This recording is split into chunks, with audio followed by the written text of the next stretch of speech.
ہمارے شیخ حضرت مفتی رشید احمد صاحب رحمہ اللہ تعالی نے اپنا جانشین بنانا تھا کسی کو.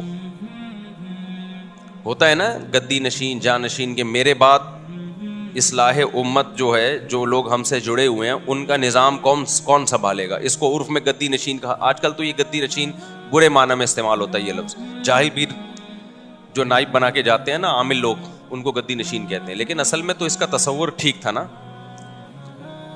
جیسے عبداللہ بن مسعود کے گدی نشین علقمہ تھے, علقمہ کے گدی نشین ابراہیم نخعی تھے, ان کے حماد الکوفی تھے, ان کے امام حنیفہ تھے.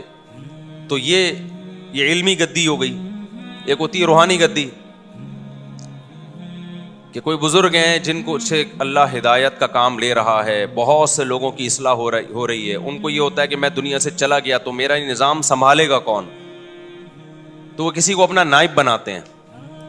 تو ہمارے شیخ حضرت مفتی رشید احمد صاحب رحمہ اللہ تعالیٰ کو خیال ہوتا تھا کہ میں اپنا نائب تو کسی کو بناؤں, سارے کام اس کے حوالے کروں. اب میں بڑھاپے کی طرف جا رہا ہوں تو کون نائب ہو. تو حضرت فرماتے ہیں میں نے بہت تلاش کیا, علماء میں, صلحاء میں, نیک لوگوں میں, کسی کو اپنا جانشین بناؤں. بہت آزمایا. خیال ہوتا تھا بھئی یہ بندہ اس قابل ہے کہ اس کو اپنا جانشین بنایا جائے. اس کو پرکھتے تھے بہت, اور پھر ان کا معیار بہت اونچا تھا. فرماتے پھر ایک شعر پڑھتے تھے جس کا مفہوم یہ, کئی سال ہو گئے نا, 10-15 سال. پھر کہتے تھے کہ انسان کا بچہ تلاش کرنا بہت, یہ ان کی رائے تھی, بہت مشکل ہے, بہت مشکل ہے. آپ یہ نہ سمجھیں کہ یہ باقی سارے معاذ اللہ گدھے کے بچے ہیں. میرے بیان کو لوگ الٹا بھی لے جاتے ہیں نا, کہ اس کا مطلب یہ سارے کیا بیٹھے ہوئے ہیں. اصل میں ان کا معیار انسانیت کا بہت, بولو, اونچا تھا. جیسے ایک مسٹر کراچی ہوگا تو اس کی جو صحت ہے اس کا معیار کیا ہوگا, بہت اونچا ہوگا. اور ایک نارمل آدمی کی صحت کا معیار اتنا ہے, بس لپڈ پروفائل کا جو ٹیسٹ ہے وہ کیا ہو, وہ کلیئر آ جائے. تو ہر آدمی کا معیار دوسرے سے مختلف ہوتا ہے. تو ہمارے حضرت کا معیار, کیونکہ خود بہت پرہیزگار تھے, تو معیار ان کا ایسے ہی اونچا تھا. تو وہ فرمایا کرتے تھے کہ آپ چراغ لے کے تلاش کرو گے نا. ان کے تجربے کے بعد انہوں نے کہا انسان کا بچہ ملنا بہت مشکل. کوئی نیک ہوتا ہے اوپر سے فارغ ہوتا ہے, کوئی نیک ہوتا ہے مگر ادھر سے کیا ہوتا ہے, فارغ. کوئی ادھر سے بھی ذہین ہوتا ہے, نیک بھی ہوتا ہے, لیکن وہ اپنے آپ کو عقل کل سمجھنا شروع کر دیتا ہے. وہ حقیقت میں ذہین ہوتا نہیں ہے. یاد رکھو, جو بھی ذہین آدمی ہوگا نا, وہ اپنے آپ کو عقل کل کبھی بھی نہیں سمجھے گا. دنیا میں ہمیشہ بے وقوف لوگ اپنے آپ کو بہت عقل مند سمجھتے ہیں. یہ بے وقوفوں کا کام ہے. تکبر اور خود پسندی یہ بے وقوفوں کی بیماریاں ہیں, یہ عقل مندوں کی بیماریاں نہیں ہیں. تکبر ہوتا ہے نا, پیسہ آ گیا ایک دم اپنی اوقات بھول گیا, یا کسی سے کبھی مشورہ ہی نہیں لیتا, سمجھتا ہے کہ جو مجھے اللہ نے عقل دی ہے کسی اور کو نہیں دی ہے. اٹ مینس کہ یہ پرلے درجے کا احمق اور بے وقوف ہے. سمجھتے ہو کہ نہیں سمجھتے؟ دیکھو مجھے ایک بات بتاؤ, عقل بچوں میں کم ہوتی ہے, بچوں میں زیادہ ہوتی ہے یا کم ہوتی ہے؟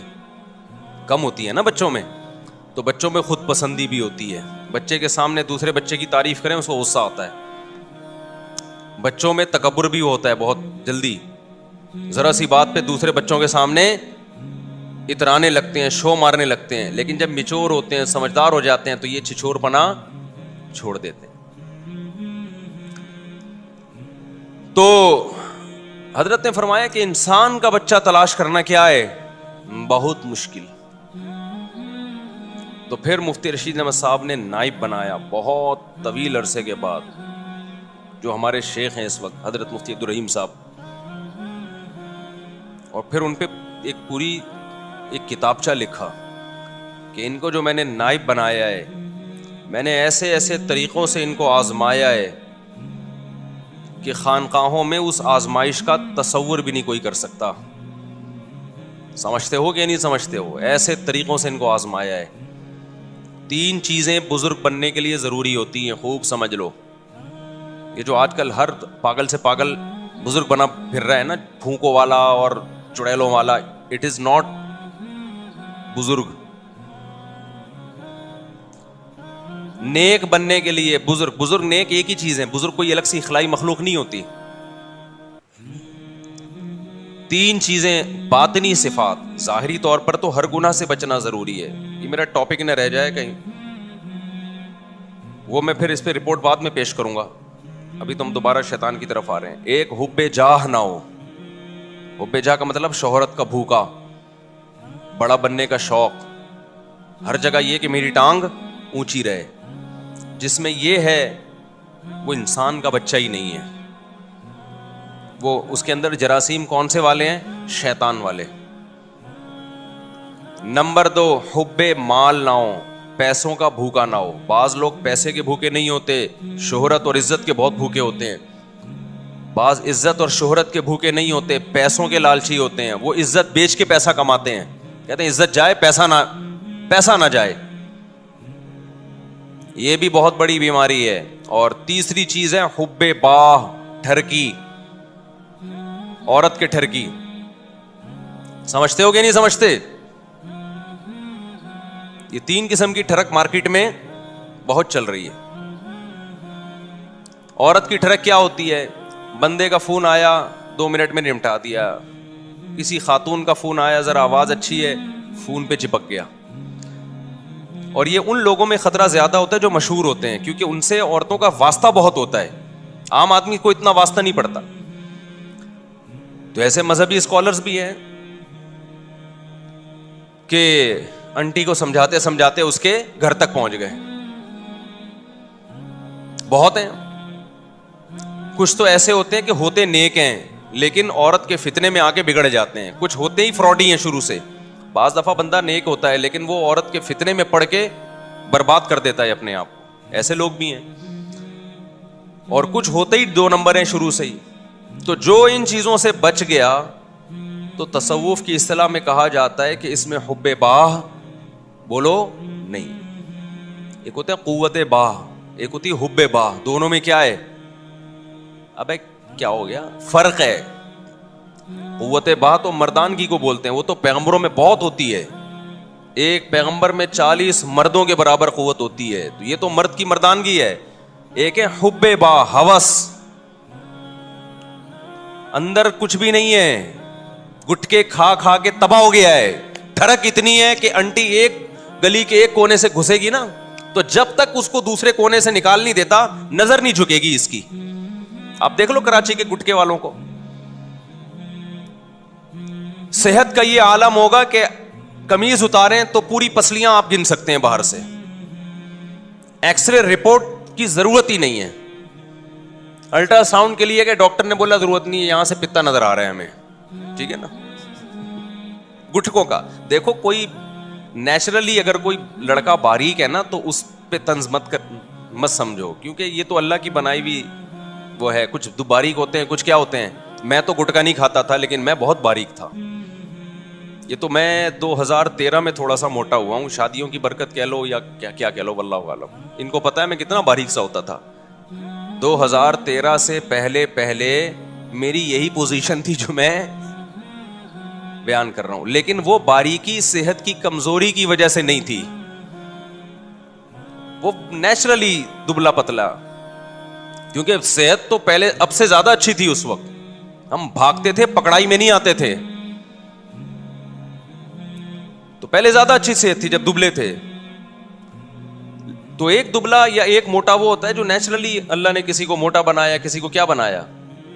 یعنی میں اتنا باریک تھا کہ جب میں نے دوسری شادی کی تو بڑے ہنگامے ہوئے خاندان میں. تو ہمارے استاذ نے پوچھا کہ تمہارا وزن کتنا ہے. مجھے یاد ہے میں نے کہا 50 کلو. انہوں نے کہا کام 90 کلو کا کیا تم نے, ویٹ تمہارا 50 کلو ہے اور کام تم نے کون سا کر لیا؟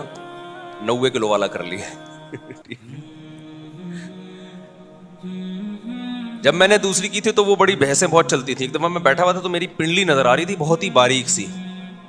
ہمارے استاذ کی عادت تھی مزاح کرنے کی. انہوں نے کہا بھائی یہ پنڈلی نیچے کرو یار, باتیں 2 4 شادیوں کی چل رہی ہیں اور یہ پنڈلی جو ہے نا آپ کی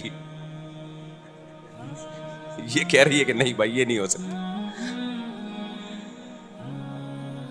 تو ایک تو باریک جو کوئی بائی نیچر ہو, لیکن جو گٹکوں والا باریک ہے نا, میں اس کی بات کر رہا ہوں. بعض لڑکے گٹکے کھا کھا کے, پان گٹکے سگریٹ, ہمارے ایک دوست سگریٹ صبح و شام پیتے تھے. ہم سوئمنگ پول گئے سوئمنگ کے لیے, 2002 یا 2003 کی بات ہوگی. اب ہم سوئمنگ کر رہے ہیں, وہ بیچارہ یہاں سے وہاں جائے تو اس کا سانس ہی پھول جائے, اور حالت بھی ایسی کہ باریک ہو گیا.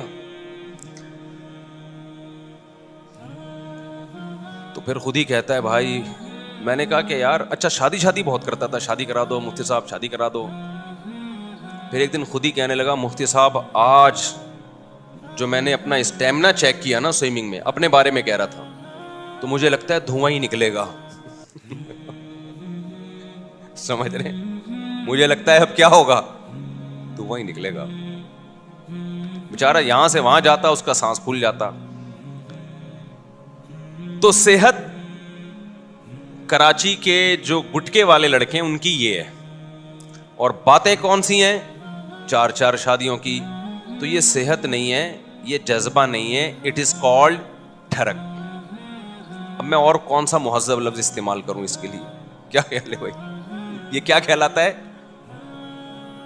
ایسے جیسے بھوک لگ نہیں رہی اور کھا 6 پراٹھے رہے, تو یہ ہوس ہے. ایک تو ہے نا شدید بھوک لگ رہی ہے, پوری دیکھ کھا گیا, یہ تو طاقت اور قوت کی بھی, بھائی جگر اور میدا بہت مضبوط ہے بھائی, 1-2 پراٹھوں سے پیٹ ہی نہیں بھرتا. ایک ہے بھوک چکے گی نہیں ہے, کھاتا ایسے جیسے صدیوں کا بھوکا ہے. تو یہ اٹ از کالڈ, اب آپ لوگ بھی سیکھ جائیں نا, یہ کیا ہے, یہ ٹھرک ہے, یہ صحت نہیں ہے. تو جو عورت کی ٹھرک ہوتی ہے نا, بعض لوگوں کو کہیں سے بھی بس دوستیاں, فیس بک پہ بھی, اور پوری رات بیٹھے رہتے ہیں فیس بک پہ دوستیاں لگانے میں لڑکیوں سے. یہ عمل کہلاتا ہے حب باہ. سمجھ رہے ہو, باہ کی ٹھرک ہے. تو یہ 3 چیزیں انسان کو غیر اخلاقی بنا دیتی ہیں. شہرت کی بھوک کا بھوکا ہو, پیسوں کا لالچی ہو, عورت کا ٹھرکی ہو, فرق ہی نہیں کرتا کہ ہر جگہ اسی میں لگا رہتا ہے بس. تو یہ بعض دفعہ کسی میں 3 بیماریاں ہوتی ہیں, بعض دفعہ 2 بیماریاں ہوتی ہیں, بعض دفعہ ایک ہی بڑی خطرناک ہوتی ہے. تو شیطان جو تھا نا, شیطان, اس میں نہ مال کی محبت تھی نہ عورت کی ٹھرک تھی, اس میں ایک ہی بیماری اتنی خطرناک تھی جو 2 کے قائم مقام ہے. وہ کیا ہے, حب جاہ, تکبر, کہ سب سے زیادہ عزت میری ہونی چاہیے. سمجھتے ہو کہ نہیں, اللہ کے دربار میں میں ہوں بھائی, میں سب سے زیادہ موسٹ امپورٹنٹ پرسن کون ہوں, اللہ کے لیے میں ہوں. یہ آدم کیوں آیا بعد میں, اس کو اتنا پروٹوکول کیوں دیا جا رہا ہے؟ تو یہ تصوف میں جس میں 3 چیزیں نہیں ہوں گی, یعنی شیخ کا خیال ہوتا ہے کہ یہ 3 چیزیں نہیں ہیں, تو ان کو سمجھا جاتا ہے کہ یہ کیا ہے, یہ نیک آدمی ہے. ہمارے ہاں آج کل نیک کی ڈیفینیشن یہ رہی نہیں ہے. ہمارے یہاں نیک کی ڈیفینیشن تو جھاڑ پھونک اور پھونکو والا اور جن چڑیل بھوت بھگانا, اور بہت زیادہ دیکھ لیا تو کوئی بہت عبادت کر رہا ہے, عبادت بھی اس کا ایک حصہ ہے, لیکن آپ عبادت بہت کر رہے ہو اور دنیا کی محبت کے گٹر ابل رہے ہیں آپ کے دل میں. مال کی محبت ہے, دنیا کی محبت کے گٹر جب ابلتے ہیں تو مال کی محبت پیدا ہوتی ہے اور جاہ کی محبت. ان 2 چیزوں کا مجموعہ دنیا کی محبت کہلاتا ہے. یعنی حب مال, حب جاہ اور حب باہ, یہ 3 چیزوں کا مجموعہ کو ہم ان شارٹ کیا کہتے ہیں, حب دنیا, دنیا کی محبت. حالانکہ مسافر خانہ ہے, اس سے کیوں اتنی محبت کر رہے ہو بھائی, کیوں لفٹ کرا رہے ہو اس کو اتنا؟ تو یہ 3 چیزیں جس میں ہوتی ہیں وہ اللہ کی نظر میں اچھا نہیں ہے. بعض میں 2 ہوتی ہیں, بعض میں ایک ہی بہت خطرناک ہوتی ہے.